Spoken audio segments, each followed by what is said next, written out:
Hey guys, welcome to another part of Crash Bandicoot, and now, up the creek. We're starting off the second island, the second of 3 islands. What have we got? Not gonna take as little time as the first one though. Anyway, up the creek, it's another one of those levels where you're, well, going up a creek. Fire creative. Anyway, pretty soon the levels are gonna get a bit more difficult. Not quite yet, it's not really until the third island where things get really difficult, but you know, they're starting to pick up a bit in difficulty here, because the first time it was pretty easy still. Wow. I spun right off of that. What have we got? That's embarrassing, I forgot about that actually. But yeah, that's pretty funny, I must say. So yeah.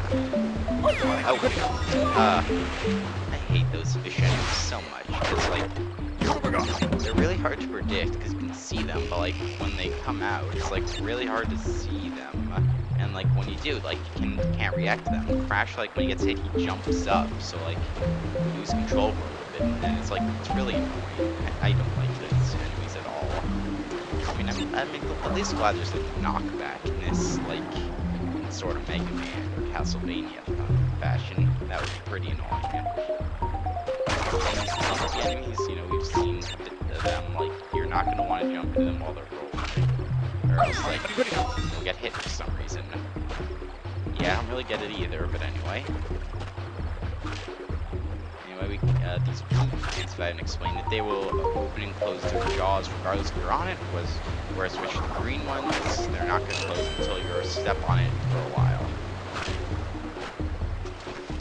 Anyway, let's keep riding these lily pads, although I'm pretty sure an actual lily pad would not be able to support Crash's weight. Then again, this is a video game, so you know, just saying. Here you're going to want to time it right, or else you'll be, you know, be hurt by the plants.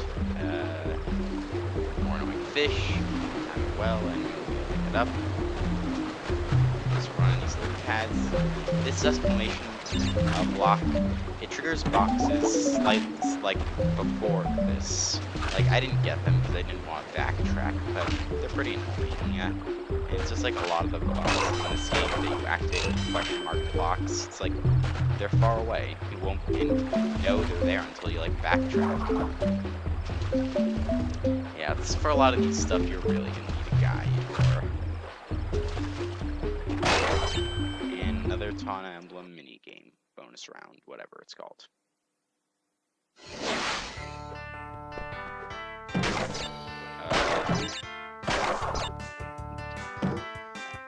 Anyway, this is where you're gonna want to start being able to be good at these boxes and like bouncing on them. Because pretty soon you're gonna have to do these in levels, I think.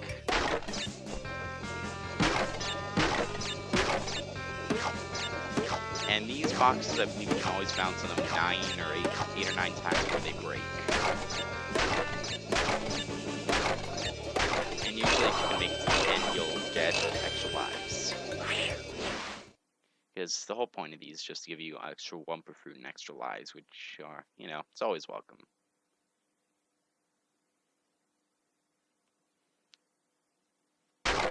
Anyway. For some reason the emulator slowed down there. For some reason I don't know what happened there.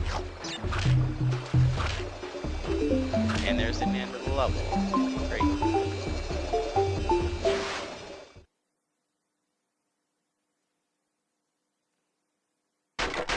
Yeah, I could have gotten these 2 boxes because those were the ones that appeared after you stepped on the exclamation block. Okay, now, next level, actually, yeah, this is the next boss, Ripperoo. He can be a bit annoying, but he's not that bad. What you gotta do is you gotta step in the big TNT boxes and hope he goes next to them, so he'll be caught in the explosion. What have we got? You don't want to do that. You really don't want to die. Here's a hint. Don't die and you can beat the game. I was playing a game recently where I heard that, what game was it?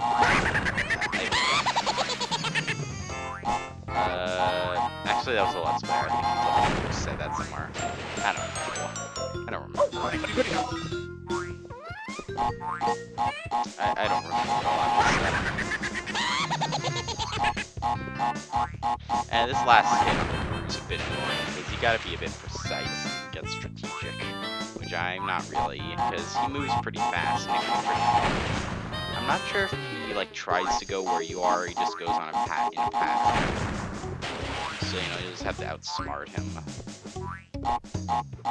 Apparently he is just moving in a pattern now. I think this should just beat him. Or maybe not. Oh wait, no, guess not.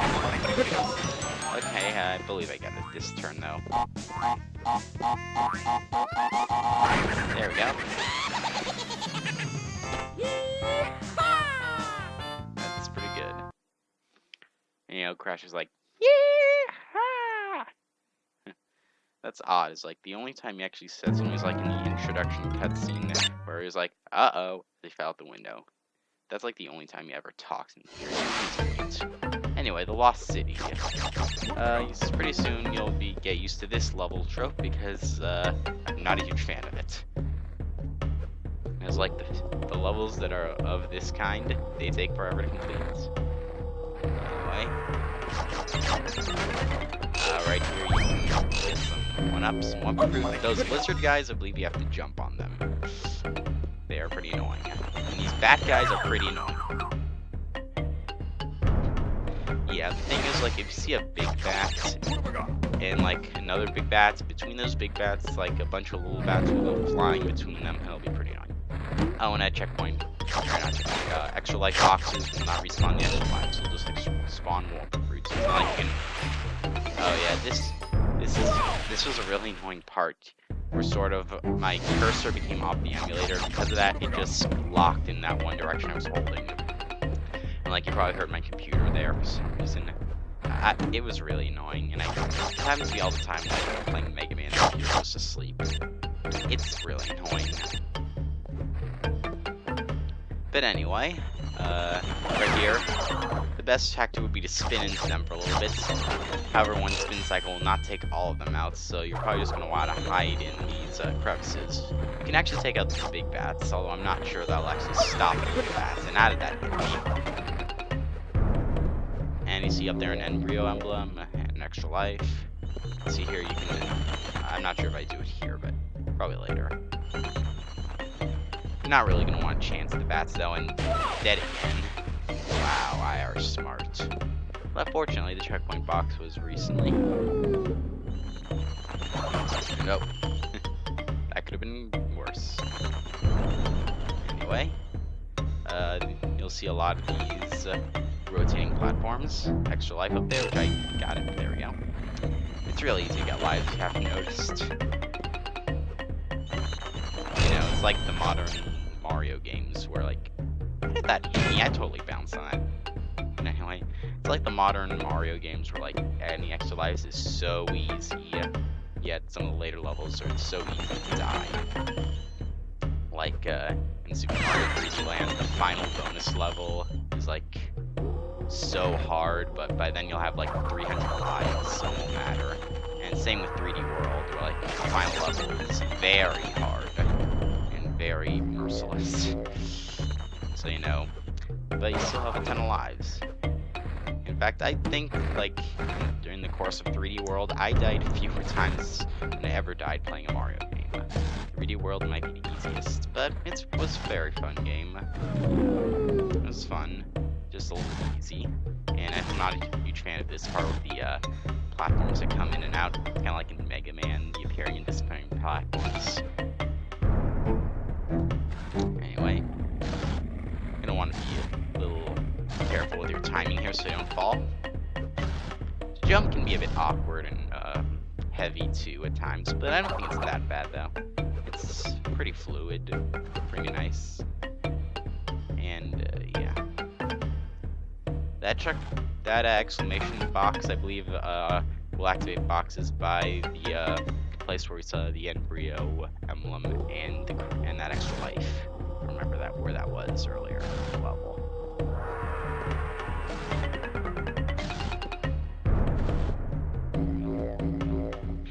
here, you can also go behind this place and get some extra boxes and one-ups and stuff. Pretty sweet. No, spun all them away.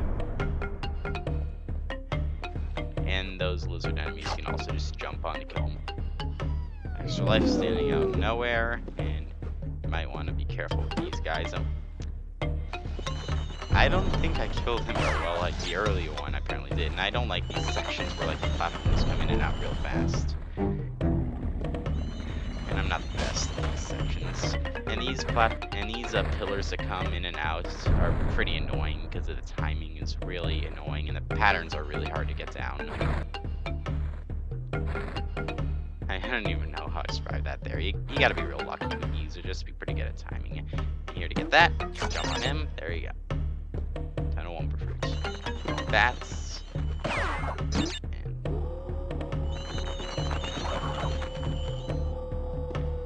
And jump on him, be good.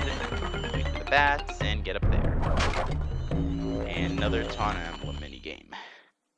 I always get these just because it's convenient and, you know, it's really accessible for extra lives and stuff.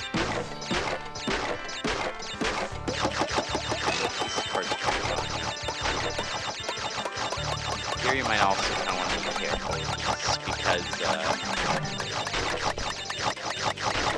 don't want to like fall. It's actually best to just spin them though, make sure you destroy them. And you know, if you actually, here's a tip, if you activate one of these and then don't hit it for a while, it'll then just break in the next one. Every time you hit it, you know, it's a little convenient. There you go, you get some extra lives. And there you go.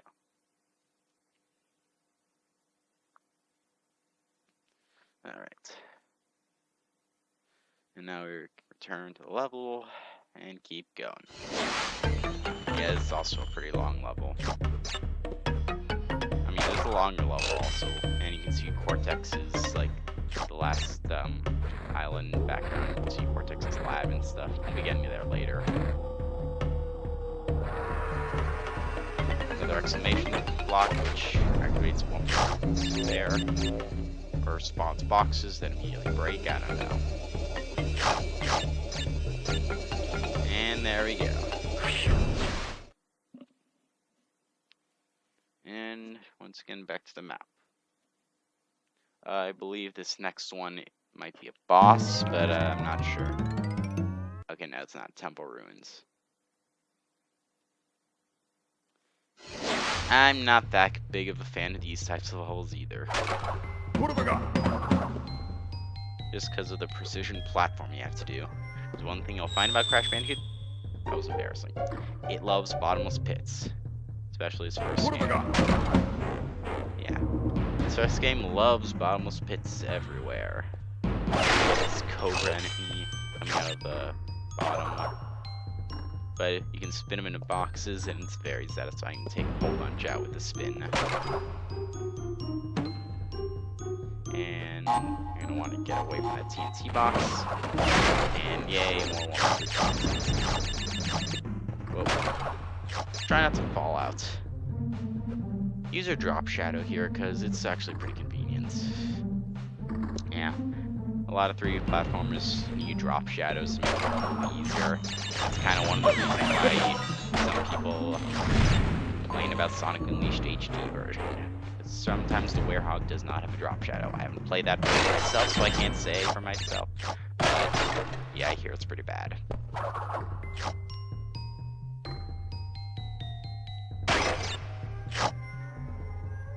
And here, I wasn't paying attention, so I don't think I got off the platform soon enough, so we'll have to see his animation. Yeah, I didn't. I don't know what I was doing at this time. Now I'm angry, I'm like spinning. You know, does Crash ever get dizzy from spinning like that? Don't you think he would get dizzy after doing that for too long? I don't know. Just saying. And what? Yeah, that stinks. And look at that. We gotta backtrack a bit since the checkpoint was far. Kind of annoying, wouldn't you say? Yeah. Well, we haven't got to the worst feat yet. There's just one level later on where I spend like 15 minutes on because of all the deaths. I think that's part 4 or 5 or something like that. I don't know.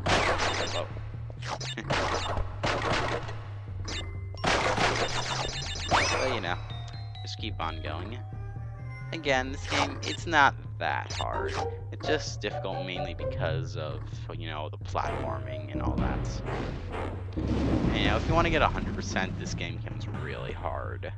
I haven't done it myself, but you know, I've heard it's really bad, and it sounds really bad too. And really, all you get for 100% the game is an alternate ending, which isn't even that, you know, it's not much more satisfying than the regular ending. And 3D bats. Forgot to point them out. Pretty annoying, and I'm not sure if you can actually kill them. And, you know, be careful there. I believe the platforms that are just floating will fall eventually. And here, look at these hidden blocks. I don't know how you'd find them without the Aquawaku map, or not the one prefer pointing in the direction. I'm cautious, so I'm not going that way. And here, I'm just using the spin to take these out because I want to keep going, and I don't really care that much about the one in terms of these, because they take time to get, don't you think? And I'm very impatient, as I've already established. Anyway.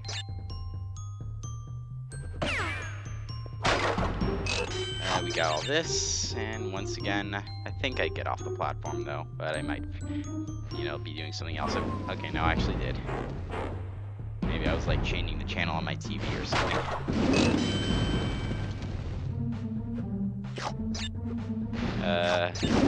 Rotating pillars, I think you have to go to the left, or actually no. Yeah, the draw distance isn't that great, and we'll see that event, especially in the case of some of the next few levels.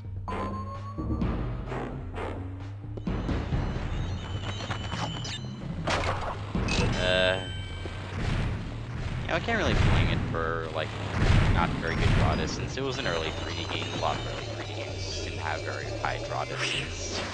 You know, it wasn't until games like Spyro the Dragon where they really did a good job with that. They used some sort of fancy technology, but I think that's the end of the part. Yep, next time, Road to Nowhere and onward.